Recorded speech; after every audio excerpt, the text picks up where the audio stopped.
afternoon or good morning still. Yeah, good morning. My name is Garat Ibrahim. I'm a field organizer with the Center for the Community. We are a national organization based in Chicago, and we work in different settings, and we have organizers across the country doing field work pertaining to a lot of work pertaining to race, migration, environment, and health, and many other aspects that we work throughout nationally. My first instinct is I moved to this town probably 10 years ago, St. Cloud, Minnesota, and I realized at that time when I came here in St. Cloud and to open the Lutheran Church office here, the reception and the people, the kind of living that they're kind of walking through or trying to get through, so that at least people who are new to this country, refugees from Somalia, was a bit in a mixed bag. At that time, Electrolux was one of the most hiring companies. Genio, as is today, is one of the hiring companies. Golden Plum used to be one of those hiring companies. The same applies to any small town, whether it's Wilmar, whether it's Pelican Rapids, whether it's in Lexington, Nebraska, Grand Island, Nebraska, Western Kansas, Garden City, and any other places. The scenario on the ground level, it's more about the same. It is a country based whereby we're trying to get food at the same time on the backs of the poor. Basically, it's exploitation in double standards. It happened in the early 1900s. It's happening today. It happened in the fields of Immokalee in Florida. It happens today here in the meatpacking industry, whether it's in this small town or any other small town across the nation. From different lives of styles, it's the same thing because it's kind of the struggle and the challenges people face is just where people are interested in just the basics life, where their thought is more about how do we have a just, pure life. We are like any other person who lives in that town.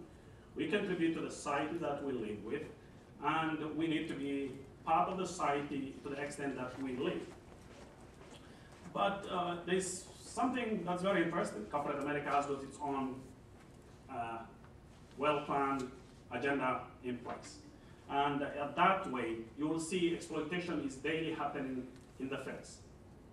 And when you see all these places that normally we kind of look for food and the work environment itself, the conditions people face, whereby the line speed is twice as anything else, and then hourly wage of $10, which is like more of a basic living, it's kind of like it's very contradictory. The challenges at the same time I've seen that most meatpacking people face, it's more about, the racial structure is a bit one pigeon against the other. It's more about people at the lower end trying to look for the, fighting for the fittest, at the same time being pitched against each other. Whether it's brown versus black, whether it's black versus black, or brown versus white, or any other color. The struggles that I have seen, in a very good example I'll give you is in Missouri. There's a plant that we were working there the last 3 years, from 2007. For the last 18 years, in that plant, the workers that were working in that plant, it's a 2,400 small town, with the plant having 2,000 workers. So basically means the people who live in that town, 400 versus the other 2,000, they're all working in that plant, contributing to that economy. So what basically happened was, for the last 18 years, the company did not allow people to buy food from outside the plant. And in that instances, the company management, they own the cafeteria. And basically everyone who has to come to the plant has to buy food or probably when you bring food that you cooked at home and you want to eat at the plant, you cannot do that. So basically you're forced to work and pay $2, $3 every day, whether it's $5 to buy from the cafeteria. And to some people who are making basically the minimum wage, the anticipation of buying for the last 18 years from that plant, not the plant itself, but the plant management who own the cafeteria itself. You know, if we anticipate probably $2 is what they could spend in water and everything, in that plant probably they saved $600,000 every year. And that money basically is the money that these people want. So the injustices people face, you know, is a very long, it's one that has been, you know, structured at the same time. The only aspect we can go about this is people get it organized, so that people can have the power, so that people can build the leadership, so that people can say, this is unjust, this is what it means to be who I want to be. You know, you can live in the minimum with the life you want, at the same time live within the boundaries of a better living and a better wage and a better life. So that struggle really is really one that is really, you know, it has been early in the 1900s, whether it's plants in the south side of Chicago, as it's of today, whereby you have all these meatpacking plants coming to these small towns, telling them that, you know, we have all these subsidies for you, we can bring the workers outside here. And that way you see people are being brought from all the other places so that they can be in these isolated places.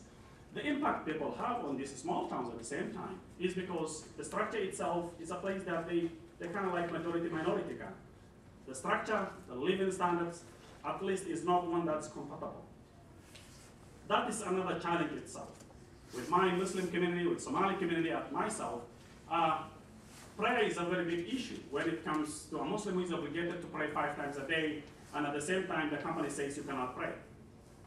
Then the people have got the right to say, you know, this is my right, and versus this is my obligation. It has, you know, big back from here to Nebraska, Grand Island, Greeley, Wisconsin, any other places.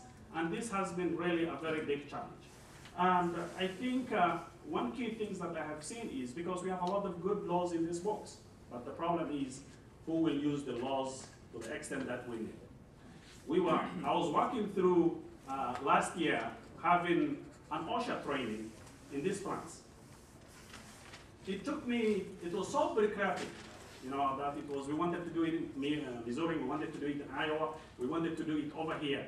The only place, at least Minnesota, was far better, but you know, in Iowa and Missouri, it was a bit tough, even to have officials from the government who are working on OSHA to come at least to start give the 10-hour training to these people, so that at least probably they can save their hands, they can save their lives, they can have a good understanding about the, you know, the company will not retaliate against them, that, you know, whatever happens in the plant at least is something that is more of conscience.